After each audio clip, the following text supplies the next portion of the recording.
I am Amara Kingsley, 39 years old, and I never imagined that the moment my own brother told me to leave our childhood home would become the day everything in my life finally changed. Not all changes arrive with celebration. Some arrive like a door slammed in your face, echoing long after the sound dies. That morning, I stood frozen in the doorway of the house I grew up in, gripping a chipped ceramic mug my mother had given me years ago, while my brother stared at me like I was an intruder. If this story touches your heart, please like, comment, and subscribe, and tell us where you're watching from. Sometimes our stories feel lonely until we realize how many people are living something similar. "This is my house now," my brother Darius shouted. "Get your things and leave." The words didn't just sting. They shattered something deep inside me.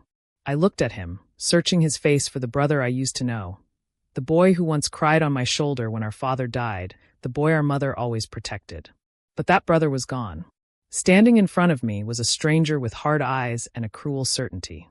"What are you talking about?" I asked quietly. "We agreed." "I don't care what we agreed on," he snapped. "I'm done pretending you deserve half of anything." Freeloading. That was the word he used next. I had paid $5,200 every single month for nearly 7 years to keep that 4-bedroom colonial standing.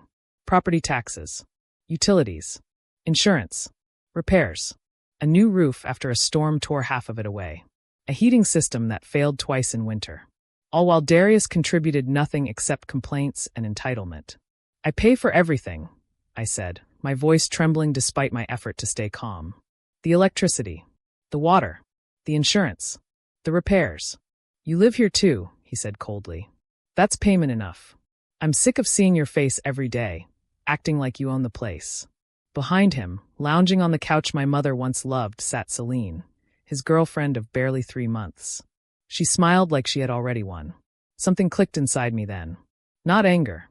Not sadness. Clarity. "Fine," I said. "I'll be gone today." People later asked me why I stayed as long as I did. Why I tolerated the disrespect. Why I kept paying. Let me explain, because context matters when your world collapses. I am a senior operations analyst at a regional firm. I make good money. 6 figures. I worked hard for it. Scholarships, late nights, sacrifices. When our father died when I was 13, my mother worked herself nearly to death to keep that house. Cleaning offices at night. Sewing clothes for neighbors. Doing hair on weekends. She never missed a school event. Never complained. "This house is our legacy," she used to say, running her fingers along the wooden staircase my father built with his own hands. "Never let anyone take what's yours." Darius was always her baby. When he dropped out of college, she welcomed him home. When he lost job after job, she made excuses. When he was arrested for drunk driving, she emptied her savings to bail him out. I watched stress eat her alive long before cancer ever did. Even when she was dying, she insisted on fairness. "The house goes to both of you," she wrote. Equal. I thought honoring her meant protecting Darius. Including him. Carrying him. So when he moved back in temporarily, after another eviction, I said yes. When temporary became permanent, I paid everything. I convinced myself I was being responsible. But Celine changed everything. She moved in without asking. Took over the house. My groceries disappeared. My bathroom items vanished. The hostility grew. Darius became cruel. And suddenly I understood. They wanted me gone. That day, I packed quietly. My best friend Naomi called while I folded clothes. "He can't do that," she said. "You own half." "Let him think he's won," I replied. "He'll learn." I made 3 calls that afternoon. First, to my lawyer. Second, to my insurance provider. Third, to every utility company tied to my name. Each call was calm. Professional. Final. By nightfall, I was gone. Darius laughed as I dragged my suitcase past him. "Finally," he said. "I'm turning your room into a gym." Celine smirked. "This house will be perfect for our future." I smiled back. Not because I was weak, but because I already knew what they didn't. That night, sleeping on Naomi's couch, memories flooded me. My father laying tiles in the kitchen. My mother crying at the dining table after his funeral, refusing to give up the house. Her final words to me in hospice. "Take care of your brother." I had. For years. But I also remembered the truth she never saw. The lies. The theft. The manipulation. The way Darius had learned that someone would always save him. By morning, my phone was exploding. The electric company. the water company, the insurance provider. All calling him. I didn't respond. 3 days later, his texts shifted from anger to panic. The internet's off. Why do they need a deposit? Why is the insurance canceled? I said nothing. Because silence after years of sacrifice is power. And that was only the beginning. The first full week after I moved out was eerily quiet. Too quiet. The kind of quiet that hums beneath your skin and keeps you awake at night. I stayed at Naomi's apartment, working remotely, pretending everything was normal while my phone buzzed relentlessly on the coffee table like a live wire. At first, the messages from Darius were furious. Why would you do this? You're petty and childish. Turn the utilities back on now. Then they became confused. The electric company says I need a deposit. Why is the water shut off? Why is there no insurance on the house? By the fourth day, the tone shifted again. Amara, please answer. This is serious. I don't understand what's happening. I didn't respond to a single message. Not because I wanted to hurt him, but because I finally understood that explaining myself had never once made him listen. Silence was the only language he hadn't learned to manipulate. My lawyer, Marianne Cole, called that afternoon. He's panicking, she said. That's expected. Is everything legal? I asked, even though I already knew the answer. Completely, she replied. You withdrew financial support after being forced out. You didn't damage property. You didn't lock him out. You simply stopped paying for things that were never legally your sole responsibility. I exhaled for what felt like the first time in years. But prepare yourself, she added. When entitlement meets consequences, it gets ugly. She wasn't wrong. The next call didn't come from Darius. It came from Celine. She showed up at Naomi's apartment unannounced one evening, knocking hard like she owned the place. Naomi peeked through the peephole and raised her eyebrows. She looks angry. Of course she did. I opened the door but didn't invite her in. We need to talk, Celine said, folding her arms. Woman to woman. I don't think we do. She sighed dramatically, then softened her voice. I know you're hurt. Darius shouldn't have spoken to you like that. I told him that. I almost laughed. But what you're doing now, she continued. It's vindictive. You're hurting both of us. Both of you, I repeated calmly. We're a team, she said, placing a hand on her stomach like a performance. We're planning a future. Kids. That house would be perfect. The audacity was breathtaking. Do you know how much it costs to run that house monthly? I asked. She blinked. A few hundred? Closer to 1,000, I said. Before repairs. Before taxes. Before insurance. She hesitated. Darius said you exaggerated to control him. Of course he did. Her confidence cracked just enough for me to see fear underneath. How many bills has Darius paid in the last 7 years? I asked. Silence. What business is he building? I continued gently. More silence. That's what I thought. Her voice hardened. You think you're better than us? Than everyone? I asked. Or just than you? She stepped closer. Family helps family. You told him to throw me out, I said. And he did. This is the result. She left without another word. 2 days later, Marianne called again. He hired an attorney, she said. I laughed despite myself. With what money? Desperation finds resources, she replied.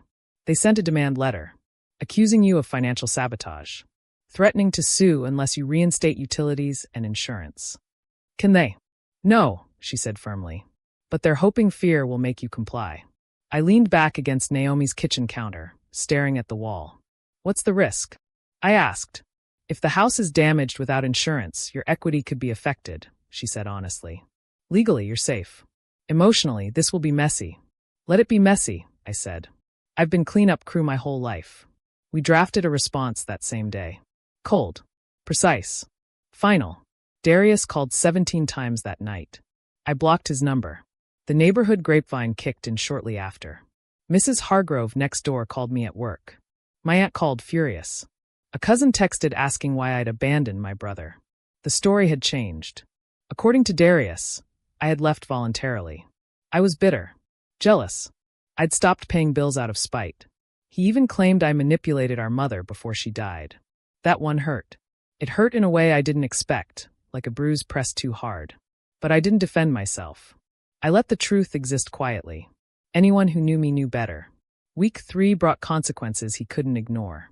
The lawn violation notice. The water shut-off fee. The property tax bill. That message came through Celine's phone. The tax bill is $9,400. How did you ever pay this? I stared at it for a long time. How did I pay it? By sacrificing. By choosing responsibility over indulgence. By being the strong one because someone had to be. I never replied. By the end of the second month, Celine was gone. Darius called from a new number late one night. His voice was unrecognizable. She left, he said flatly. Said she didn't sign up for this. I closed my eyes. I'm behind on everything, he continued. The roof is leaking. I'm working double shifts. I can't do this alone. I waited. I was wrong, he whispered. Please, can you come back? That was the moment I'd imagined for years. The apology. The acknowledgement. But it came wrapped in desperation, not understanding. You didn't just kick me out, I said quietly. You erased me. You let someone disrespect our mother's home. You only called when you needed something. I was confused, he said. No, I replied. You were entitled. Silence stretched between us. I can't lose the house, he said. You never valued it, I answered. You just didn't want to be responsible for it. He cried. I didn't. 3 weeks later, Marianne called with his proposal. He wants you to buy him out, she said. $180,000. I laughed bitterly. So he wants to be paid for throwing me out? The alternative, she said carefully, is a forced sale.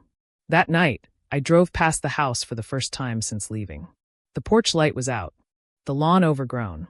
The roses dead. I sat in my car and cried. Not for the house. For the brother I'd already lost long before that day. And I knew then, whatever I chose next would end this chapter forever. I didn't answer Darius right away after Marianne explained the options. I needed time. Real time. Not the kind you fill with noise so you don't have to think. I drove aimlessly that night, letting the city lights blur into streaks while memories played like a cruel documentary in my head. That house had never just been wood and brick to me. It was my father's calloused hands, bleeding as he built the porch railing himself because he couldn't afford a contractor.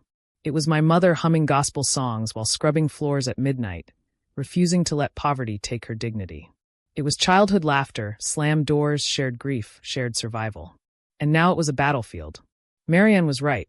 Legally, I had 3 choices.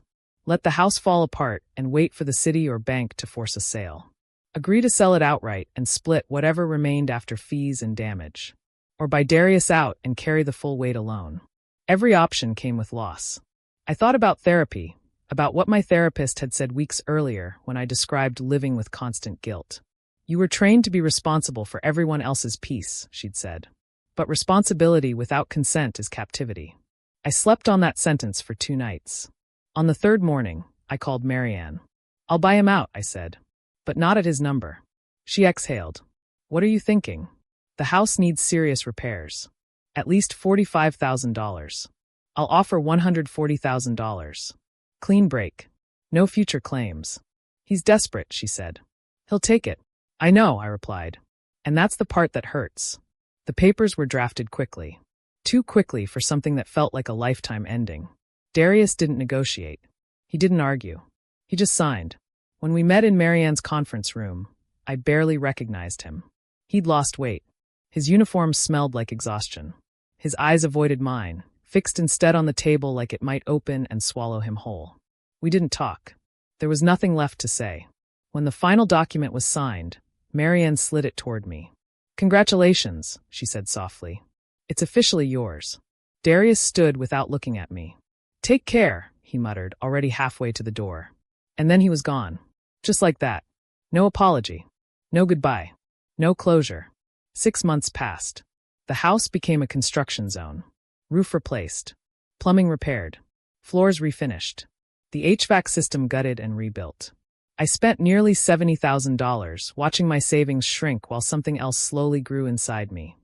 Ownership without resentment. The house changed. But so did I. The first night I slept there alone, I lay awake listening to the silence. No tension. No waiting for footsteps. No bracing for criticism. Just quiet. It was unsettling. Peace often is when you're not used to it. Neighbors stopped me to say hello. Mrs. Hargrove hugged me like she'd been waiting years to do it. You did right, she whispered. Even if it cost you. I didn't answer because I wasn't sure yet. Some days I felt powerful. Other days the grief hit without warning. I'd see a crack in the wall my father once patched or smell my mother's old perfume lingering in a drawer, and my chest would ache like something unfinished. One afternoon, I found myself kneeling in the backyard, restoring the rose garden my mother planted after my father died. Most of the bushes were dead, but not all. Life, stubborn as ever, had survived neglect. As I worked, dirt under my nails, I realized something that made me pause. I wasn't fixing the house for Darius. I wasn't fixing it for my parents. I was fixing it for myself. That truth settled heavy and right. I heard about Darius through distant relatives. He moved states, took odd jobs, tried starting over. Some people said I should reach out, extend an olive branch. But every time I imagined it, my body tightened. Not fear. Instinct. I wasn't angry anymore. I was done. Grief doesn't always mean reconciliation. Sometimes it means acceptance without access. One evening, as I sat alone in the living room, my living room now, I finally cried. Not the sharp, angry tears of betrayal, but slow ones that carried years of suppressed truth. I grieved my brother while he was still alive. I grieved the family I thought we'd be. I grieved the version of myself who believed love meant endurance. And then quietly I forgave myself. For staying too long. For paying too much. For confusing sacrifice with love. The house stood strong again. The roses bloomed. And for the first time, I felt something unfamiliar. Peace without guilt. I had kept my parents' legacy alive. Not by saving my brother, but by refusing to let dysfunction inherit my future. And that realization changed everything. If this story moved you, please like, comment, and subscribe, and tell us where you're watching from. Have you ever had to choose between family loyalty and protecting your own peace? Share your story below. You're not alone, and sometimes the bravest thing you can do is walk away so you can finally stand.